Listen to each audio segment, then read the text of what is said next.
Pitreries de Mélenchon qui ont d'ailleurs énervé François Ruffin et qui a justement dit qu'il était un obstacle à la victoire du nouveau Front Populaire et qui a carrément été jeté aux orties. Je fais référence au tweet d'Adrien Quatennens, qui était quand même assez étonnant, Jean-Claude. Oui, j'ai vu qu'effectivement Quatennens ne lui faisait pas de cadeau et le traitait de Rassemblement National, d'y aller directement.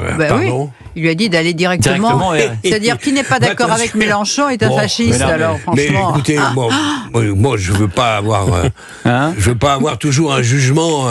Mais bon, sur Ruffin, j'ai jamais eu d'illusion. Non, mais il est très mal barré dans sa circonscription. Bah écoutez, je ne sais pas, nous verrons bien.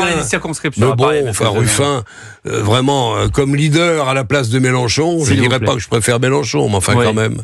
Ruffin, vous venez de le dire. Je crois pas une seconde que la gauche soit en situation de toute façon de gagner dans l'état où elle est. Le problème, il est avec le Rassemblement National.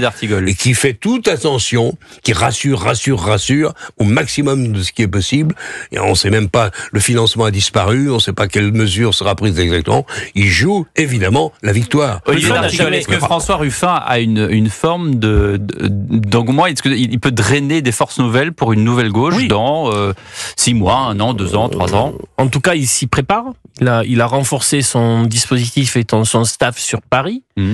Il a une certaine forme d'autonomie depuis quelque temps vis-à-vis du noyau dur du mélenchonisme. Il est ami, parce que ça compte aussi des liens humains en politique avec justement ceux qui ont été purgés. Ça compte, ces liens humains, se serrer les coudes dans ces moments-là. Et il faut bien dire que dans sa circo, il a une construction politique avec Picardie debout, qui n'est pas la France insoumise telle qu'on la connaît dans la Seine-Saint-Denis ou le Val-de-Marne. C'est une autre construction politique. Donc, il a une certaine forme d'autonomie. Alors, on verra comment les choses se passent pour lui.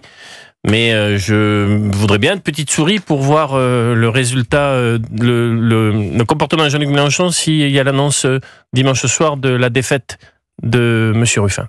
Catherine Ney, Jean-Luc Mélenchon qui dit « Nous allons bloquer les prix » à l'instant. Il est interviewé par nos confrères de LCI. On le voit beaucoup alors qu'on le voyait peu ces derniers temps. On l'invite. On l'invite. Non mais bien sûr, mais nous aussi on l'invite.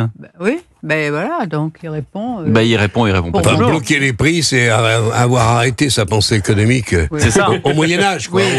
Non mais vraiment, c'est assez désespérant d'entendre ça encore en 2024. Je sais bien que l'économie n'intéresse plus grand monde, mais ça donne quand même quelques résultats assez spectaculaires.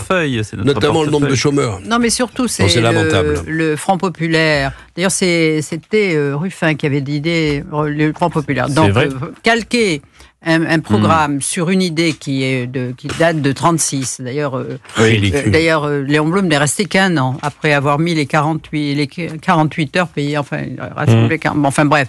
Mais en 81, le programme de Mitterrand, c'était 36 multiplié par 100. Bon.